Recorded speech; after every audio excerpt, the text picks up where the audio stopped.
Wow, I just had two big realizations. Actually, also a reason why I'm at this walk right now. So, one, I was 2 days ago on a party and I didn't have a good time. I did, but in the beginning, I didn't have a good time. And then I met this girl, and it was quite funky because this was just some random nightclub, and we ended up having a 3-hour psychology talk. Instead of dancing, instead of doing something, we were both not doing too good. So we just ended up talking 3 hours about psychology. It was super interesting. It was super fun. And I loved it, especially she went to the therapy quite some time, quite a long time. And speaking with people who've been to therapy is so valuable. Wow, guys, if you know somebody who's been to therapy, whoa, ask some questions, have talks with them. They know so much and so much on the psychology and the psychological level. It's insane. It's like, yeah, 3 therapy sessions, but also incredibly interesting. Like the code of life, the code of psychology just gets like hacked. Okay. And I had to talk with her, and she told me when I talk with my therapist never tells me my problems. She makes me get to my problems by asking questions. So basically, instead of her saying, oh, you did this and that is where she asks her questions around that in the end you answer with the realization. Because you know how when you come upon something like a realization yourself, it's just like such bigger, more intense click, like you really get it. Like it's the same with the stove store. You touch the stove and that's the moment you realize. You didn't realize it when your mom told you. So kind of in that format, right? So coming now back into reality, I'm right now on Easter with family. And I don't know how it's going for you guys. I don't. But for me, it's going... I mean, I wouldn't mind being in Croatia right now. I really wouldn't mind. I have somebody in my family, and I don't want to say exactly who and where. This could also be extended family. No clues about that. Has a couple of, I want to say, ego problems. For at least problems that I've noticed that make me go like, your ego's in the way. And I've tried so much. Like, we had talks about this in the friendliest and the most compassionate and the most empathetic and the most craziest and the most crying and the most traumatic scenes ever. Like, insane. Look, guys, insanely many talks about this. Like, I tried so much in a way, okay, shouldn't have tried so much or tried to change a person whatsoever.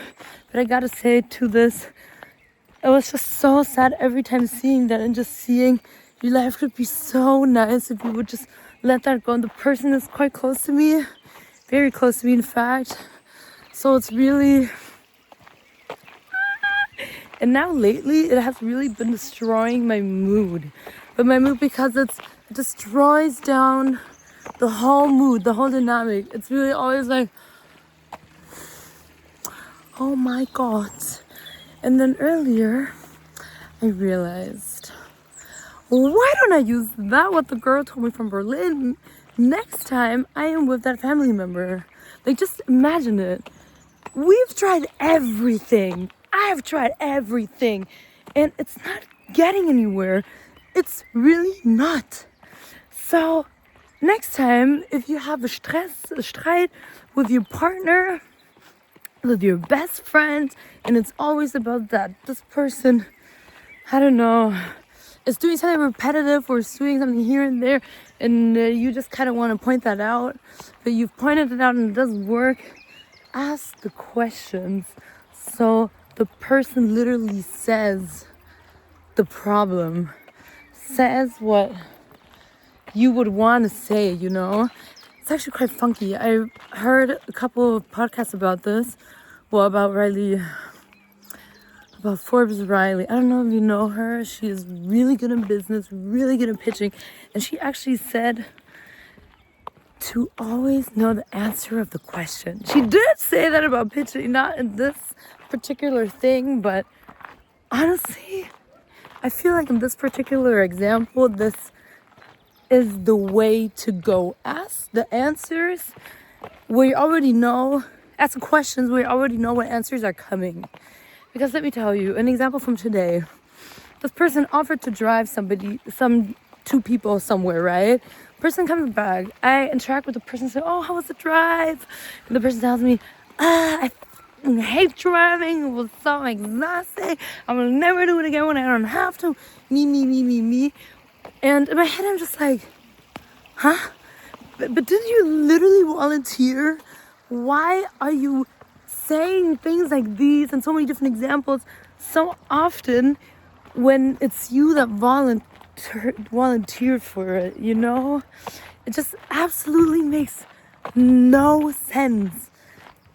Of course, the person's just looking for a reason to always complain, I don't even know why. I don't even know if I want to know why. But just in this particular case, the person is always so complaining.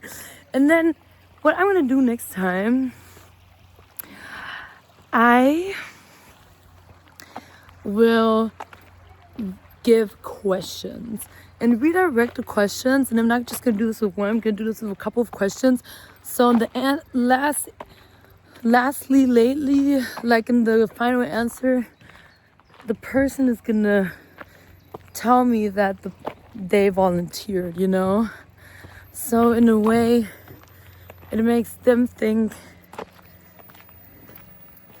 oh, but I volunteered. Well, yeah. No, but that sounds so manipulative the way I said it. No. I think you guys get what I mean. You guys have to get what I mean.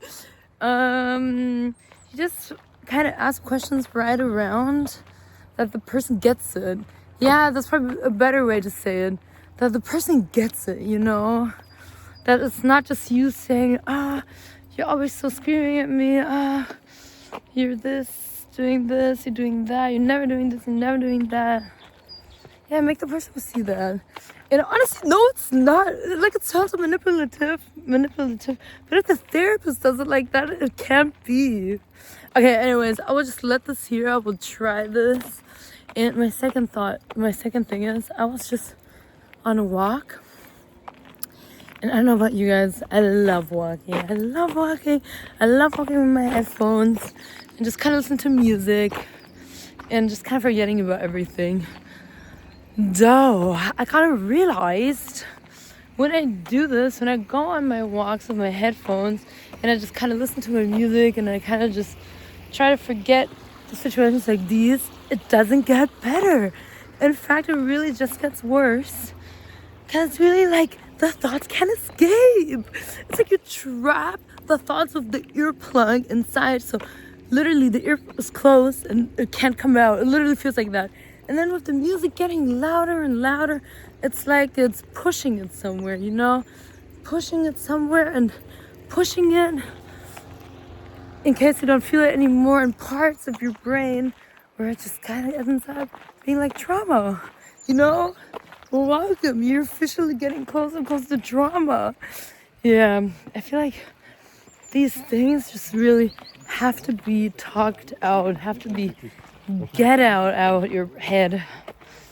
And what I can really tell you, give you a thing, going on walks, recording yourself, having these updates, or really just going outside and just talking with you while you walk. You don't even have to record yourself. That's amazing. Trust me. It's like I'm having a talk with my friend. It's like I'm saying the things out loud. I have them out loud now in front of me. I can hear it objectively. And then I know it's off my brain. And now I've said it so many times. I'm just like, I don't even want to think about this anymore. Like, it's enough.